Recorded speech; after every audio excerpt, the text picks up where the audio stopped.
Assalamualaikum warahmatullahi wabarakatuh.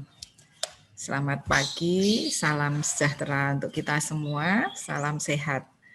Yang kami hormati Bapak Ketua PDIAI, Pak Nanang Munif Yasin, apoteker, kemudian Kepala Dinas Kesehatan Kabupaten Sleman, Dr. Joko Hastaryo MKes, kemudian Ketua PCIAI Sleman, Apoteker Dedi Setiono Esfar, kemudian Ketua Midai IAI DIY, Bapak Apoteker Elvi Effendi, kemudian para dekan dan akademisi Fakultas Farmasi, baik di UGM, di UII, dan lain-lain, juga para peserta rapat kerja cabang IAI Kabupaten Sleman, dan juga peserta SOS yang ke-27 ya. Jadi memang apoteker DIY ini dengan slogannya siap, istimewa, dan luar biasa ya. Memang luar biasa aktivitasnya, setiap 2 minggu sekali ada SOS ya.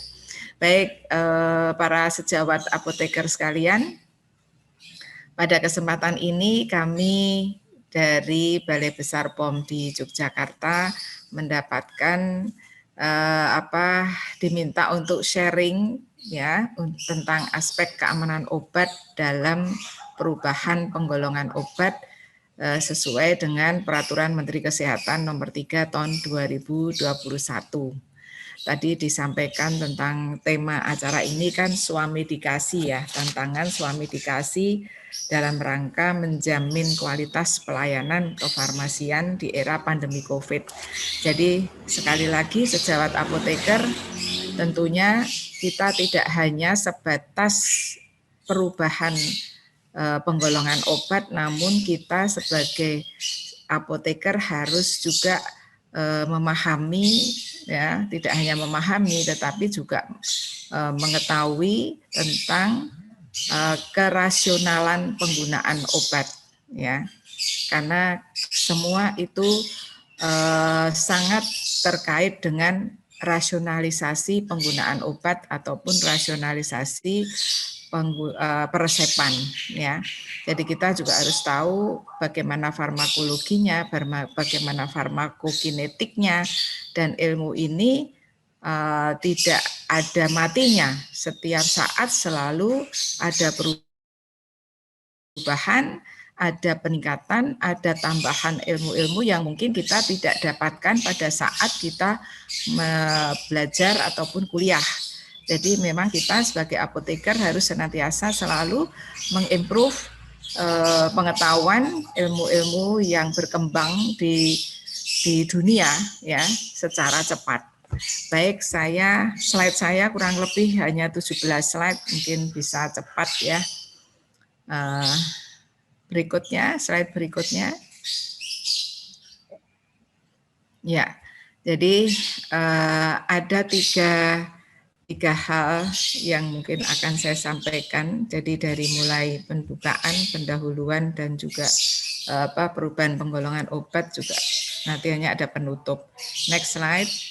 Jadi untuk pendahuluan, bahwa untuk menjamin keselamatan pasien dan melindungi masyarakat dari peredaran obat yang tidak memenuhi persyaratan keamanan mutu dan kemanfaatan, tentunya ini juga perlu juga adanya penyesuaian ya, perlu disesuaikan dengan perkembangan ilmu pengetahuan dan kebutuhan hukum dan kebijakan nasional, sehingga ada suatu perubahan-perubahan peraturan ya. Ini sangat dinamis perubahan peraturan ya, dan juga di dalam perubahan penggolongan pembatasan dan kategori obat berdasarkan risiko, kemanfaatan, keamanan, dan kemanfaatan. Karena yang sebelumnya katakanlah dalam disediaan farmasi atau tablet itu dikemas hanya dengan 1000 dalam botol plastik 1000. Ternyata ini banyak disalahgunakan sehingga dibatasi, misalnya menjadi dibuat dalam bentuk kemasan yang hanya 100 tablet, satu botol isi 100, ataupun juga dibuat dalam bentuk strip. Nah, ini suatu upaya untuk tetap pengendalian, namun juga tetap risiko kemanfaatan dan manfaatnya juga bisa kita kendalikan. Ya, berikutnya. Nah, kemudian apa yang menjadi latar belakang penyusunan Permenkes 3 tahun 2021? Tentunya ini juga mengacu kepada perubahan-perubahan penggolongan obat yang telah dilakukan beberapa tahun sebelumnya. Jadi yang pertama itu penyesuaian peraturan dengan perkembangan kebutuhan hukum dan iptek. Ya. Jadi ini sangat dinamis yang namanya peraturan maupun jadi obat, karena juga yang sebelumnya tidak disalahgunakan akhirnya juga disalahgunakan, sehingga kita perlu ada suatu penyesuaian yang mungkin juga karena efek sampingnya sebelumnya tidak terdeteksi, adanya efek samping yang membahayakan, ternyata saat ini terdeteksi bahwa nantinya akan menimbulkan suatu efek samping yang mengganggu kesehatan kita. Kemudian usulan perubahan penggolongan obat ini diterima. Nah, jadi dari berbagai peraturan, berbagai kebutuhan hukum dan juga ilmu pengetahuan, akhirnya usulan perubahan ini diterima dan juga kita buat sampel, ya, artinya simplifikasi regulasi. Tentunya ini juga sudah melalui suatu harmonisasi peraturan antar kementerian lembaga, ya. Jadi peraturan Menteri Kesehatan pun ini juga disusun juga dengan Badan POM, ya, juga dengan kementerian lembaga terkait, ya, terutama iptek dan lain-lainnya. Jadi sudah melalui suatu harmonisasi. Next. Kemudian regulasi. Kita ketahui teman sejawat sekalian bahwa keputusan Menteri Kesehatan ini dari tahun ke tahun dilakukan perubahan, ya.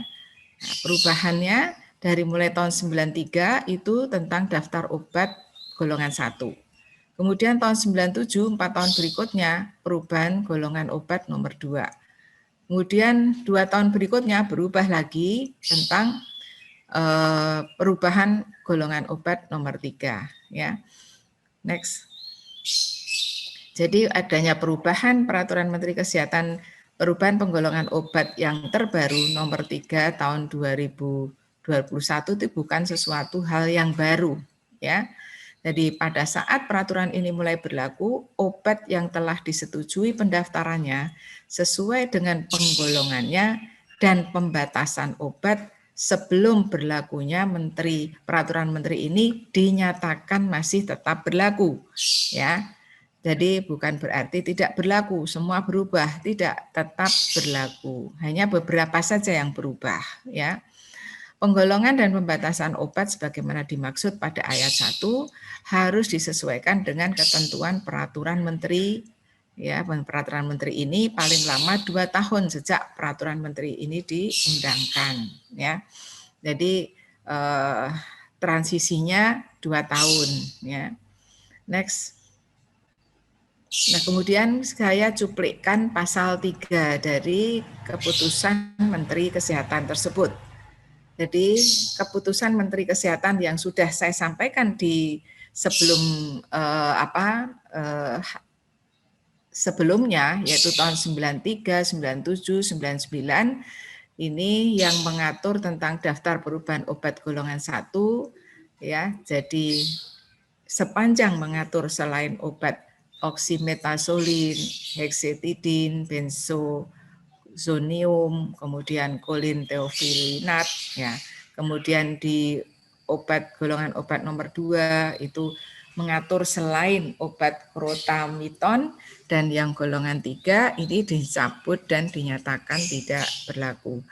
Jadi kita sebagai apoteker harus jeli mana saja yang tetap diatur, mana saja yang tetap diatur perubahannya, mana yang tidak diatur perubahannya. Next. Nah, kemudian ini sebagai refresh saja. Jadi tetap pengaturan obat itu, penggolongan obat tetap ya ada logo merah, tulisan K, dot hijau, dot biru, ini tetap. Jadi proses berubahnya golongan obat dari satu golongan ke golongan lain ini didasarkan atas pertimbangan manfaat maupun risiko. Jadi kalau dari merah ke hijau ini risiko lebih tinggi ke yang lebih rendah karena dibeli dengan resep dokter, kemudian akhirnya kalau dia menjadi hijau berarti bisa menjadi obat bebas ataupun juga dari obat keras menjadi obat bebas terbatas. Sebaliknya yang sebelumnya adalah obat bebas atau bebas terbatas saat ini berubah menjadi obat keras penggolongannya, ya.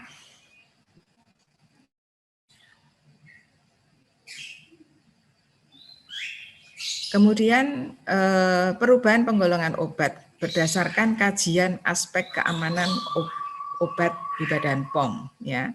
Next slide. Jadi begini teman sejawat. Jadi kajian aspek keamanan obat Badan POM itu yang pertama status peredaran di Indonesia dan negara lain. Negara Indonesia masih beredar, negara lain beredar. Kemudian negara lain sudah tidak beredar, negara kita kok masih beredar. Nah, ini perlu dikaji, ya. Kemudian kajian data non-klinik obat. Jadi meliputi farmakologi dan toksikologi. Ini juga perlu adanya suatu kajian-kajian, ya, mini riset. Kemudian kajian data klinik obat. Jadi tadi yang non-klinik, sekarang yang data klinik. Farmakodinamik, farmakokinetik, kemudian studi penentuan dosis, ya, dan efikasi, keamanan klinik dan juga farmakovigilance. Jadi tentunya kajian data klinik obat ini lebih luas ya dibanding dengan data non klinik. Kemudian pertimbangan khusus ya berikutnya kajiannya, pertimbangan khusus untuk perubahan dari obat keras menjadi obat bebas. Apakah itu dimungkinkan? Kita lihat dari aspek keamanan obat itu sendiri secara umum. Kemudian kemampuan diagnosis mandiri pasien dan kemungkinan salah diagnosis. Nah, ini juga perlu adanya suatu pertimbangan-pertimbangan karena seberapa tepat sih pasien tersebut mendiagnosis secara mandiri. Tentunya memang keluhan dari orang per orang itu kan tidak sama dan juga dikaji kemungkinan salah diagnosis itu seperti apa. Andaikan masyarakat itu salah di dalam mendiagnosis seberapa sih toksisitasnya begitu. Kemudian yang ketiga, kemudahan penggunaan dan kemungkinan penggunaan yang salah ya karena bukan kesengajaan ya. Jadi kemudahan penggunaan, jangan sampai yang dulunya mudah menjadi lebih sulit karena berubah golongan ataupun kemungkinan penggunaan yang salah begitu. Jangan sampai seharusnya untuk mata digunakan untuk telinga dan seterusnya. Nah, kemungkinan juga penyalahgunaan obat ini yang saat ini menjadi fokus perhatian pemerintah karena beberapa obat OOT itu banyak yang disalahgunakan, ya obat-obat yang disalahgunakan. Ya, bisa memang itu suatu kesengajaan. Ya, berikutnya. Nah, kemudian mengenai self medication, ya atau swamedikasi atau self medication. Jadi pengobatan sendiri dapat diidentifikasikan sebagai penggunaan obat ya untuk mengobati gangguan atau gejala yang didiagnosisi sendiri atau penggunaan obat yang diresepkan secara intermittent atau terus-menerus untuk penyakit atau gejala kronis ataupun berulang. Jadi tentunya ini peran kita di dalam swamedikasi atau self medication ini adalah sebagai komunikator ataupun konseling penyedia obat dan juga sekaligus sebagai pengawas obat. Dan juga peranan regulator itu penting untuk mendukung, terutama ketika obat-obat terjadi deregulasi seperti saat ini, dan juga berubah status dari status resep menjadi OTC. Ya, jadi memang beberapa hal kita juga harus hafal tentang obat-obat yang dapat diberikan kepada pasien atau masyarakat tanpa resep, tapi juga kita juga harus memahami adanya perubahan penggolongan obat, dan juga kita juga harus paham dengan artinya kita juga harus paham dengan gejala suatu penyakit, kemudian kita juga bisa memberikan konseling ya kepada masyarakat, terutama juga baik itu yang datang langsung ke sarana pelayanan kefarmasian maupun yang melalui daring, tidak secara langsung.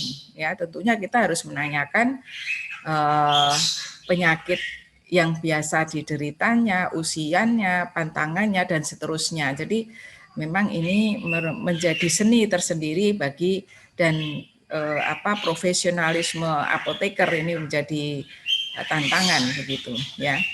Next. Kemudian hasil kajian keamanan obat Badan POM.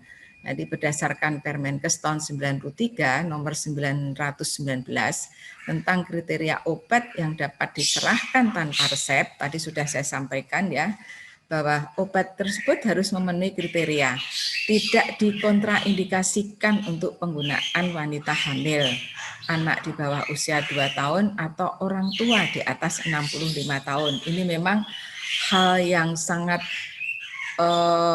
sangat penting ya untuk diperhatikan. Sekali lagi tidak dikontraindikasikan. Jangan sampai kita memberikan suatu obat ya berdasarkan CMC kita ya, itu berdasarkan hasil konseling, tapi obat itu kontraindikasikan, jangan sampai diberikan seperti itu.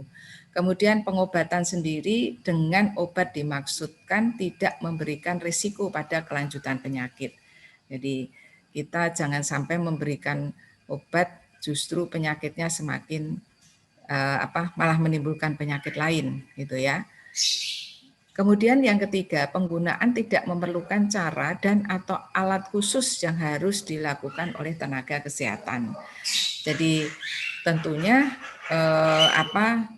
yang namanya self medication atau swamedikasi itu harus bisa dilakukan oleh yang bersangkutan sendiri ya. Kemudian penggunaannya diperlukan untuk penyakit yang prevalensinya tinggi di Indonesia. Jadi yang paling banyak apa sih di Indonesia? 10 penyakit terbesar di Indonesia, ataukah sekarang 5 penyakit terbesar. Tapi juga hati-hati kalau sudah dengan COVID, karena ini tidak mungkin diberikan swamedikasi kalau untuk dalam terapi COVID ya. Kemudian obat yang dimaksud memiliki risiko khasiat keamanan yang dapat dipertanggungjawabkan ya. Jadi artinya begini, risikonya bisa dipertanggungjawabkan untuk pengobatan diri sendiri ya. Kemudian next slide. Nah, kategori penggolongan obat menurut PMK 3 tahun 2021 ya. Jadi perubahan penggolongan obat, perubahan pembatasan obat, jadi golongannya berubah, pembatasan obat dulunya tidak dibatasi pembeliannya atau bentuk sediaannya, saat ini menjadi berubah dari tadi sudah saya sampaikan dari botol 1000 menjadi botol 100 isinya. Kan ini sudah berubah seperti itu, dan juga perubahan kategori obat ya. Next slide. Nah, perlu kami sampaikan di sini, jadi perubahan penggolongan obat dari mulai obat keras misalnya diubah menjadi obat bebas terbatas. Jadi ini ada nama-nama generiknya karena patennya juga banyak. Saya tidak sampaikan patennya, namun dari segi generiknya, yaitu terbinafin, famotidin, diklofenak dietilamin. Diklofenak dietilamin ini cukup banyak famotidin itu juga cukup banyak patennya, selenium sulfit, piroxicam, apalagi piroxicam ini ya, kemudian N-asetil sistein, kemudian bivonazol, cetirizin, loratadin, dan fexofenadin HCl. Jadi dari hasil kajian, kenapa bisa berubah dari obat keras menjadi obat bebas terbatas?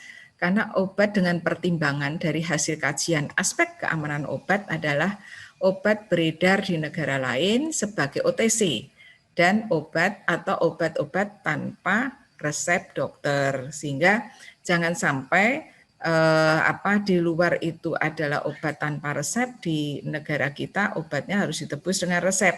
Nanti kita juga akan menyulitkan para wisatawan yang mungkin sedang berkunjung ke Indonesia atau tamu-tamu negara yang memerlukan obat-obat tersebut yang di negaranya dapat diperoleh tanpa resep, kok di Indonesia harus pakai resep ya. Kemudian memiliki profil keamanan yang baik atau efek samping ringan dan sementara. Kemudian juga pembatasan dilakukan terhadap bentuk sediaan dan juga kadar dan atau kadar zat aktif maksudnya di sini, dan atau kemasan sesuai dengan yang disetujui Badan POM ya.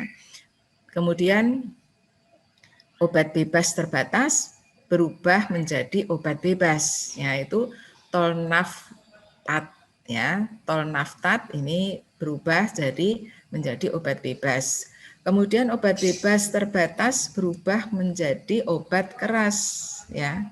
Nah, menjadi obat keras itu apa saja? Lidokain dulunya tanpa resep, sekarang menjadi harus pakai resep dokter ya. Nah, kemudian juga benzokain. Jadi obat beredar di negara lain sebagai obat keras. Nah, sebaliknya tadi yang pertama obat keras menjadi obat bebas terbatas. Jadi yang di sana di luar negeri sudah OTC, di kita masih obat keras. Dan sebaliknya obat beredar di negara lain sebagai obat keras. Ya. Nah, kemudian dapat menyebabkan methemoglobinemia sehingga penggunaannya harus dibatasi dan di bawah pengawasan tenaga kesehatan. Ya. Next. Kemudian obat bebas ya dengan nama generik docusat sodium dan ranitidin. Ini obat bebas. Kemudian obat bebas terbatas itu ada 12 ya. Nah, antara lain bromhexin ya, bromhexin sampai aminofilin ya. Jadi hasil kajian aspek keamanannya adalah obat beredar di negara lain sebagai OTC, kemudian memiliki profil keamanan yang baik, dan juga pembatasan dilakukan terhadap bentuk sediaan, kadar zat aktif maupun juga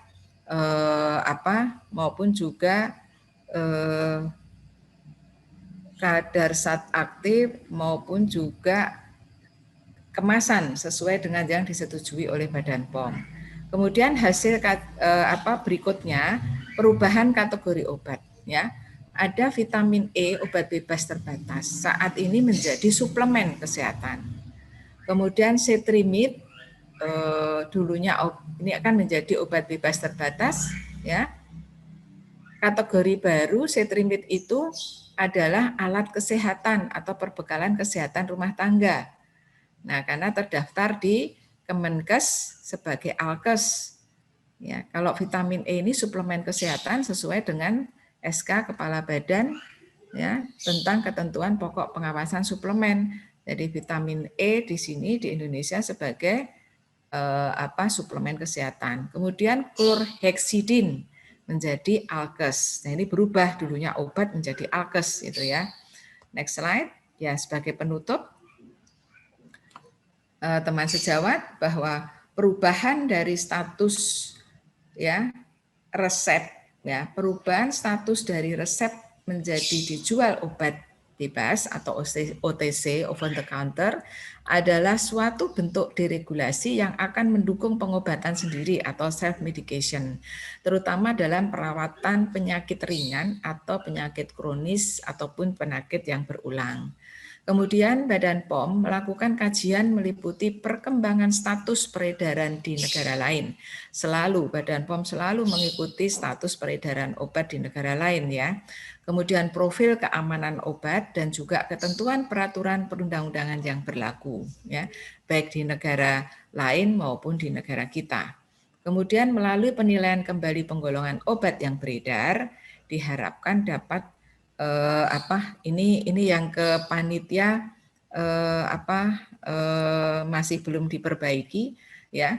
Jadi makin meningkatkan akses masyarakat terhadap obat yang berkhasiat, aman dan bermutu. Jadi saya ulang, yang ketiga itu adalah melalui penilaian kembali penggolongan obat yang beredar diharapkan dapat meningkatkan akses masyarakat terhadap obat yang berkhasiat, aman dan bermutu. Kemudian yang keempat, diperlukan adanya kerjasama yang baik antara regulator, pemerintah, pelaku usaha, baik itu industri farmasi, distributor, dan juga asosiasi profesi untuk tetap melakukan edukasi kepada masyarakat dalam pelaksanaan PMK 3 nomor 21 ini. Demikian rekan sejawat yang dapat saya sampaikan sharingnya, dan semoga sharing ini dapat bermanfaat untuk menambah wawasan dari teman sejawat semuanya. Sekian, wassalamualaikum warahmatullahi wabarakatuh.